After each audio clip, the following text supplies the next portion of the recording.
Amangkurat pertama, juga dikenal sebagai Susuhunan Amangkurat Agung, adalah Sultan Mataram yang memerintah dari tahun 1646 hingga 1677 Masehi. Nama aslinya adalah Raden Mas Saidin. Ia adalah putra Sultan Agung Hanyokrokusumo, salah satu raja terbesar dalam sejarah Mataram. Berbeda dengan ayahandanya, Sultan Agung yang penuh kebijaksanaan dan taat kepada syariat Islam, Amangkurat pertama justru dikenal sebagai penguasa yang kontroversial, karena kebijakan-kebijakannya yang otoriter dan tindakan-tindakannya yang sering dianggap brutal, terutama terhadap bangsawan-bangsawan yang ia anggap sebagai ancaman bagi kekuasaannya. Latar belakang dan kenaikan tahta.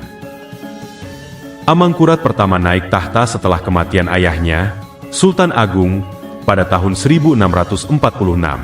Sultan Agung meninggalkan kekuasaan yang kuat dan berpengaruh, namun juga penuh dengan tantangan, terutama dari dalam kalangan bangsawan dan penguasa daerah yang cenderung memberontak. Amangkurat pertama bertekad untuk menyatukan kesultanan dan memperkuat kekuasaannya, namun caranya seringkali keras dan tanpa kompromi. Kebijakan dan masa pemerintahan Amangkurat. Amangkurat pertama berusaha memusatkan kekuasaan di tangannya dan menghilangkan otonomi para bangsawan. Salah satu langkah yang ia ambil adalah dengan memindahkan ibu kota dari Karta ke Pleret pada tahun 1647, dengan tujuan untuk mengontrol lebih ketat para bangsawan dan memperkuat kontrol atas wilayah Mataram. Dia juga berupaya memperbaiki hubungan dengan VOC, perusahaan dagang Belanda, yang sebelumnya sering mengalami ketegangan dengan Sultan Agung.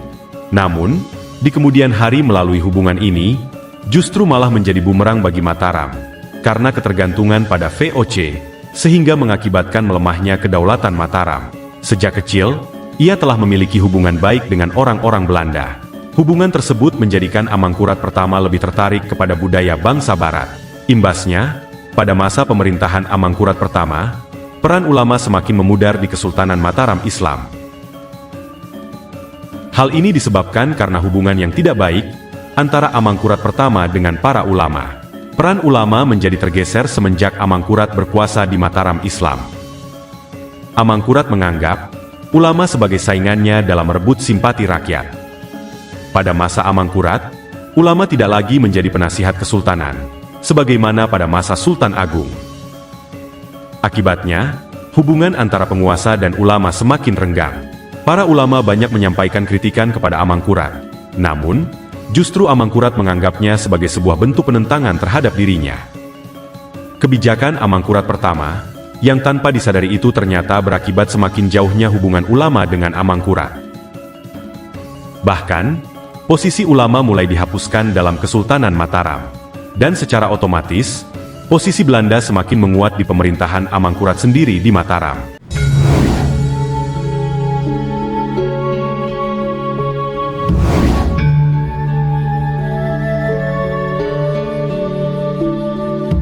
Amangkurat pertama sangat dikenal karena sejumlah kebiasaan buruk yang mencerminkan sifat otoriternya dan pendekatan kekuasaannya yang seringkali kejam dan bengis terhadap lawan politiknya.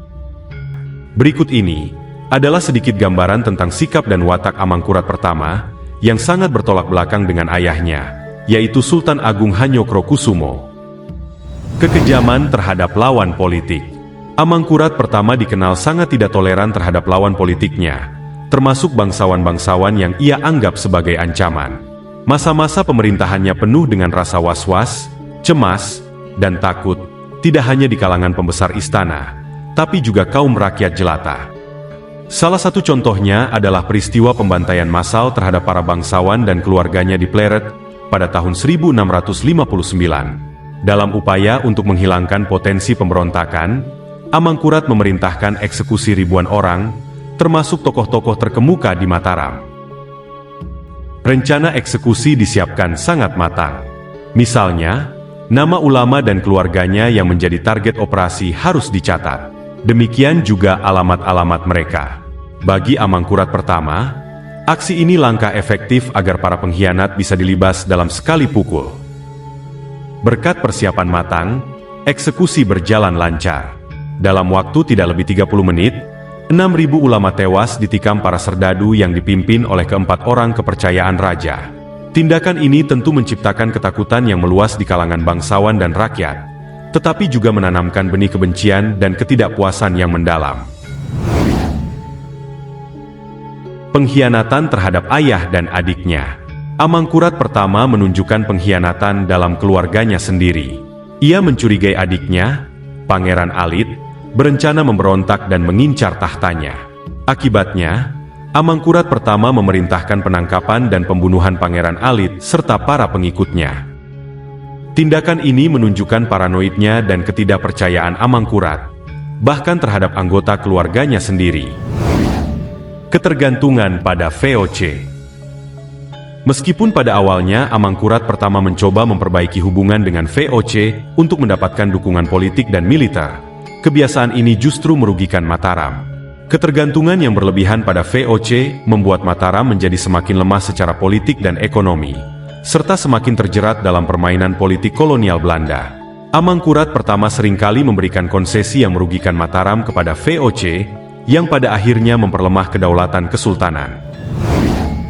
Hidup mewah dan boros. Amangkurat pertama dikenal hidup penuh dalam kemewahan, dan seringkali mengabaikan kesejahteraan rakyatnya.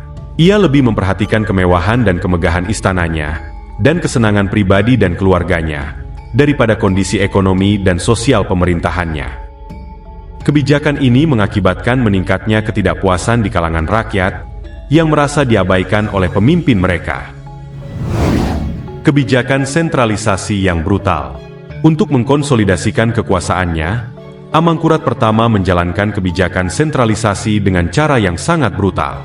Ia tidak segan-segan menghancurkan kekuatan-kekuatan lokal yang dianggapnya sebagai ancaman bagi kekuasaannya, dan seringkali dilakukannya dengan cara yang sangat kejam dan bengis. Kebijakan ini, meskipun efektif dalam jangka pendek, menyebabkan ketidakstabilan politik yang lebih besar, dan memperdalam jurang antara penguasa dan rakyat. Amangkurat pertama dikenal sebagai raja yang sangat otoriter dan tidak toleran terhadap kritik. Ia seringkali memaksakan kehendaknya tanpa mempedulikan nasihat dari para penasihat atau kondisi nyata di lapangan. Ini membuatnya dijauhi dan dibenci oleh banyak kalangan, termasuk oleh bangsawan-bangsawan yang seharusnya menjadi pendukungnya. Kebiasaan-kebiasaan buruk ini secara keseluruhan menciptakan pemerintahan yang represif dan tidak stabil, yang akhirnya berujung pada pemberontakan besar dan runtuhnya kekuasaan Amangkurat pertama di Mataram. Konflik dan pemberontakan.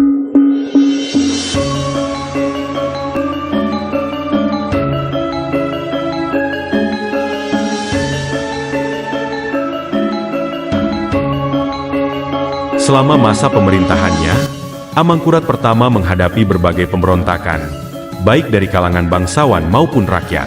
Salah satu pemberontakan terbesar adalah yang dipimpin oleh Trunojoyo, seorang bangsawan Madura yang memanfaatkan ketidakpuasan terhadap Amangkurat pertama untuk mengumpulkan kekuatan melawan Mataram. Trunojoyo didukung oleh banyak kalangan, termasuk para bangsawan yang tidak puas dengan kebijakan Amangkurat pertama. Pada tahun 1677, Trunojoyo berhasil merebut ibu kota Pleret dan memaksa Amangkurat pertama untuk melarikan diri. Dalam pelarian, Amangkurat pertama sakit dan akhirnya meninggal di Tegal Arum, daerah yang sekarang berada di Jawa Tengah. Sebelum meninggal, ia sempat menunjuk putranya, Raden Mas Rahmat, yang kemudian dikenal sebagai Amangkurat II, sebagai penggantinya.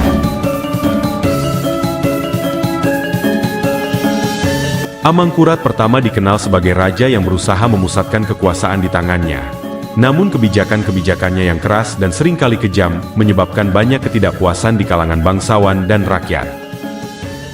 Masa pemerintahannya juga ditandai oleh meningkatnya pengaruh VOC di Jawa, yang akhirnya berkontribusi pada melemahnya kekuasaan Mataram.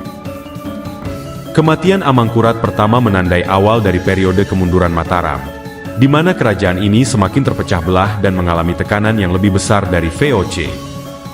Setidaknya, masa pemerintahannya merupakan salah satu periode penting dalam sejarah Jawa, karena menandai perubahan besar dalam hubungan antara penguasa lokal dan kekuatan kolonial Eropa. Artinya, sejak pada masa Amangkurat pertama inilah, menjadi titik awal pihak penjajah mulai mengendalikan, mengacak-acak, dan bahkan menggerogoti kedaulatan Mataram sebagai sebuah kesultanan Islam di tanah Jawa.